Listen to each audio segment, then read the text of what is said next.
इस मौका पर ईरानी सदर पाकिस्तान का दौरा क्यों कर रहे हैं? In the Middle East, where Iran's President Ibrahim Raisi has arrived in Islamabad इस वक्त पूरे मिडिल ईस्ट का महाज गर्म है। on a 3-day trip to Pakistan. The Iranian president is accompanied by his spouse हम सब ये जानते हैं कि मिडिल ईस्ट में इस वक्त एक आग लगी हुई है। and a high-level delegation, including Iran's foreign minister. दोस्तों, ईरानी सदर पाकिस्तान का दौरा एक ऐसे वक्त में कर रहे हैं जब ईरान इसराइल तनाज़ा अपने अरूज पर है।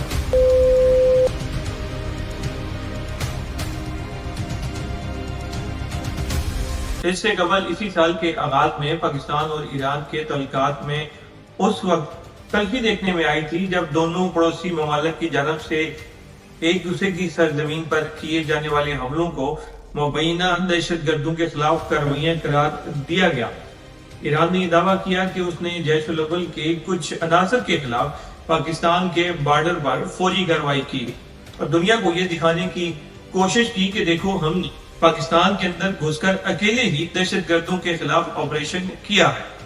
फिर उसके बाद पाकिस्तान ने ईरान के सूबे सिस्तान और बलोचिस्तान के अंदर मौजूद BLA के कैंप्स को निशाना बनाया और ईरान को ये सबक बड़े अच्छे तरीके से याद करवा दिया कि आप इस तरह से पाकिस्तान के अंदर अपनी मर्जी से कोई कार्रवाई नहीं कर सकते। अच्छा, जिस दिन ईरान ने पाकिस्तान के सरहदी इलाके पर हमला किया था, उसी दिन ईरान ने सीरिया और इराक पर भी हमले किए। इस तरह ईरान पिछले कुछ महीनों से बहुत सारे ममालिक के साथ छोटी छोटी झड़पों में मुलव्वस रहा है। पाकिस्तान के साथ सरहदी कशीदगी के फौरन बाद ईरान और पाकिस्तान दोनों ममालिक ने अपने तल्लुकात को फौरन नॉर्मल किया। ईरान के वजीर खारजा ने पाकिस्तान का दौरा किया और दोनों ममालिक ने ये कहा कि हम दोनों मिलकर अपने बॉर्डर सिक्योरिटी के मामलात को हल करेंगे। ईरान और इसराइल के तनाज़े के पस मंजर के साथ साथ पाकिस्तान के मौजूदा सियासी और माशी हालात के तनाज़ुर में भी ये दौरा खुसूसी अहमियत का हामिल है। हालिया दौरे पर पाकिस्तान में ईरानी सफारतखाने ने BBC को बताया कि ईरानी सदर इब्राहिम राइसी का एजेंडा दोनों ममालिक के दरमियान दो तरफा तल्लुकात को तरजीह देना है। दोस्तों, आपको बताता चलूं कि ईरान और इसराइल के दरमियान एक ढकी छुपी जंग तो बहुत लंबे अरसे से जारी है। तेहरान इसराइल को अमेरिका का हलीफ होने की वजह से शैतान कुचक यानी छोटा शैतान कहता है, जबकि ईरान की नजर में अमेरिका शैतान बुजुर्ग यानी बड़ा शैतान है। दूसरी जानब इसराइल का ये इल्जाम है कि ईरान दहशतगर्द ग्रुपों को माली मुआवनत करता है। दोस्तों, ईरान और इसराइल के दरमियान ताल्लुकात 1979 तक काफी खुशगवार हुआ करते थे और मिस्र के बाद ईरान दूसरा इस्लामी मुल्क था जिसने इसराइल को तस्लीम किया। उस वक्त ईरान में बादशाह थी और वहां पर पहलवी खानदान की हुकूमत कायम थी। पहलवी खानदान जो कि मशरिकी वुस्ता में अमेरिका के अहम इत्तेहादियों में शामिल होता था, लेकिन 1979 में आयतुल्लाह रूहुल्लाह ख़ुमैनी के इनकलाब ने रज़ा शाह पहलवी का तख्ता उलटकर एक इस्लामी जमहूरिया कायम की और उसने खुद को मजलूमों के मुहाफ़िज़ के तौर पर पेश किया। नई ईरानी हुकूमत ने इसराइल के साथ तल्लुकात को फौरन मुनक़ता कर दिया। हालिया दिनों में 1 अप्रैल को शाम के दारुल हुकूमत दमिश्क में ईरानी सफारतखाने पर एक मिसाइल हमला हुआ और इस हमले के नतीजे में पासदाराने इनकलाब की अल कुद्स फोर्स के 7 अरकान समेत 13 अफराद हलाक हुए।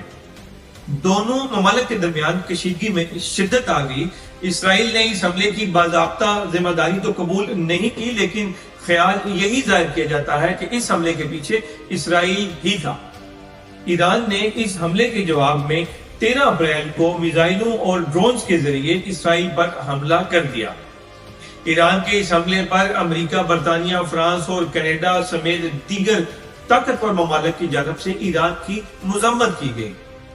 दोस्तों, ईरान इसराइल के दरमियान जंग के खतरात एक बार फिर 19 अप्रैल को उस वक्त बढ़ते हुए दिखाई दिए जब अमेरिकी हुकाम ने ईरान के इलाके इस्फहान में एक और इसराइली हमले की तस्दीक की, जबकि दूसरी जानब ईरानी हुकाम ने अपने मुल्क में किसी भी ऐसे हमले की तरदीद की है। اب ایسی صورتحال میں ایرانی صدر کا دورہ اسلام آباد ایک خاص اہمیت اختیار کر گیا ہے، کیونکہ اسرائیل کے ساتھ جاری کشیدگی کی ابتدا کے بعد ایرانی صدر ابراہیم رئیسی نے اپنے پہلے غیر ملکی دورے کے لیے پاکستان کا انتخاب کیا ہے۔ ایسے میں سوال یہ بھی اٹھتا ہے کہ اس وقت ایرانی صدر کے پاکستان دورے کو طاقتور مغربی ممالک کیسے دیکھیں گے، اور اس کے ساتھ ہی ساتھ یہ جاننا بھی بہت ضروری ہے کہ پاکستان نے ایران اور اسرائیل کے درمیان کشیدگی پر کیا موقف اختیار کیا۔ 19 اپریل کو ایک بریفنگ کے دوران پاکستان کے دفتر خارجہ کی ترجمان ممتاز زہرا بلوچ نے اس حوالے سے کہا تھا کہ 1 اپریل کو ایرانی قونصل خانے پر اسرائیل کے غیر ذمہ دارانہ اور لاپرواہی پر مبنی حملے نے پہلے سے ہی غیر مستحکم خطے کی سیکیورٹی مزید خراب کر دی ہے۔ پاکستان کے دفتر خارجہ نے اقوام متحدہ کی سلامتی کونسل سے اپیل کی ہے کہ وہ اسرائیل کو خطے میں مزید مہم جوئی سے باز رکھے اور بین الاقوامی قوانین کی خلاف ورزی کرنے پر اس کا احتساب کیا جائے۔ دوستو، آپ کو یاد ہوگا کہ کچھ دن پہلے پاکستان میں سعودی وزیر خارجہ بھی تشریف لائے تھے، اور اس سے قبل پاکستان کے ٹاپ آفیشلز نے سعودی عرب جا کر پرنس محمد بن سلمان سے ملاقات کی تھی۔ اب اس بات سے تو انکار نہیں کیا جا سکتا کہ پچھلے کچھ عرصے سے ہماری خراب پالیسیز اور اندرونی حالات کی وجہ سے سعودیہ سمیت دیگر ممالک ہمیں کوئی خاص اہمیت نہیں دیتے تھے، لیکن اب جس دن سے یہ مڈل ایسٹ کا کرائسس شروع ہوا ہے، تب سے سارے پلیئر اپنی اپنی پوزیشن مضبوط کرنے کے لیے اتحادی ڈھونڈ رہے ہیں۔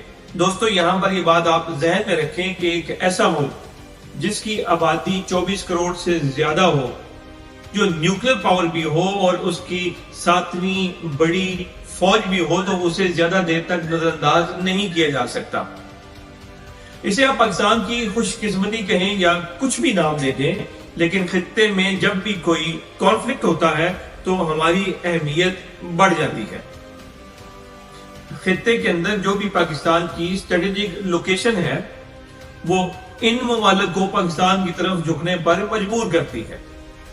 دوستو، بین الاقوامی تعلقات اور دفاعی امور کے ماہرین کا یہ خیال ہے کہ مشرق وسطیٰ میں جاری کشیدگی کے دوران ایران کی کوشش ہوگی کہ وہ صدر ابراہیم رئیسی کے دورے کے دوران پاکستان سے کوئی حمایت کا پیغام لے کر جائیں، کیونکہ اسرائیل کے ساتھ کشیدگی کی شروعات سے لے کر اب تک کسی بھی ملک نے ایران کی